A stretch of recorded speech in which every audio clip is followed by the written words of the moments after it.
Okay, good evening, everybody.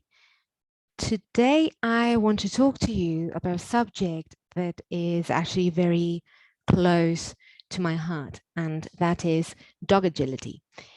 Now, those of you who know me know, because I've already talked about dogs several times, that I have a dog. Her name is Poppy. She's a rescue, and we brought her home when she was 11 weeks old. So she's been with us almost all her life, and I love her dearly. But the reason why dog agility is very close to my heart is because I started practicing it with Poppy a few months ago, and it has brought us closer together than I could have ever imagined. And I had heard about dog agility and how it works, and the connection and the strengthening of the connection they built with your dog. But I don't think you can really know what it is until you experience it. So anyway, this is the reason why I wanted to talk to you about this not so usual subject today. First of all, let me tell you a little bit about dog agility. Dog agility actually started at a demonstration during a crafts show in the late 1970s in the UK. For those of you who don't know, Crufts dog show is a dog show organized by the Kennel Club in the UK, and is one of the most famous dog shows in the world. So as I was saying, agility started during a crafts dog show when they decided to organize a dog's course similar to that of horse jumping courses during intermission in order to entertain the audience. Now, it was so successful that it rapidly grew all over the world. And just so that you get an idea, I think one of the oldest clubs, agility clubs in Madrid, dates from the late 1980s. So you can see how quickly it grew into an international sport. But what is dog agility then? Dog agility is a sport in which a handler, a human handler, directs a dog through an obstacle course for time and accuracy. So you have to do it as quickly as possible and with no mistakes if possible, or as little as possible.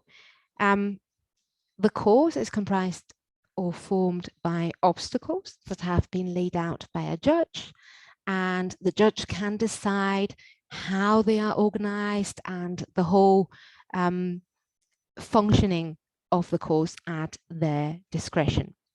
The obstacles are usually marked with numbers in order to indicate the order.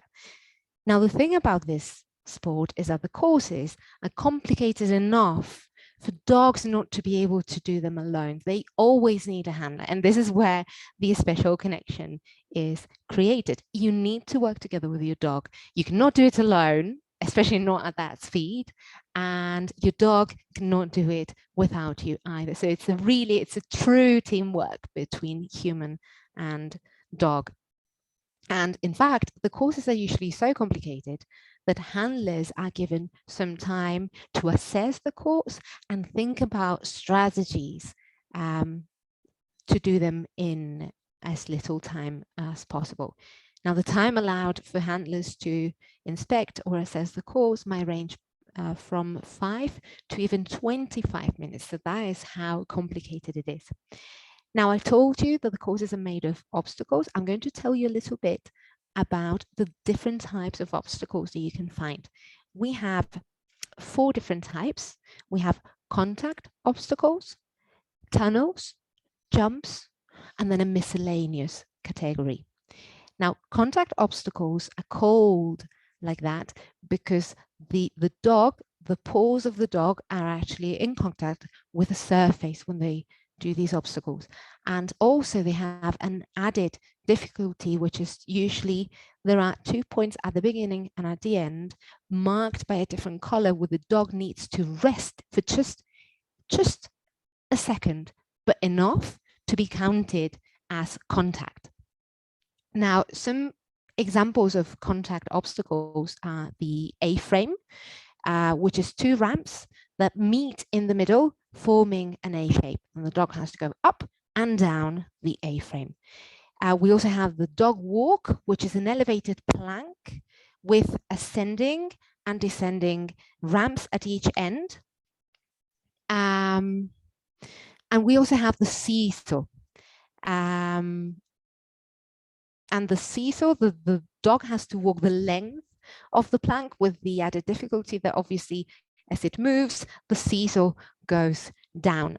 This is one of the most difficult obstacles to teach a dog, by the way, because they usually get quite scared when the seesaw moves and hits the ground. Now, we also have tunnels, and one of the most widely used tunnel is called the open or piped tunnel. And it's an open flexible tube that the dog needs to run through. We also have jumps, different types of jumps. We have hurdles, just like the ones we humans run, or our horses jump as well. We have the broad jump. We have a panel jump, and we have a tyre jump. Now, the tyre jump is quite spectacular because it's literally a tyre suspended, not in thin air, but it has a structure. And the dog has to go through the tyre, so it has to jump and go through the tyre. And in the miscellaneous category, we have the weave poles, also called slalom, which are different bars spaced about 61 centimeters, and the dog has to weave around those poles. I think I'm going to leave it here for now, and we can continue at some other point. Thank you very much.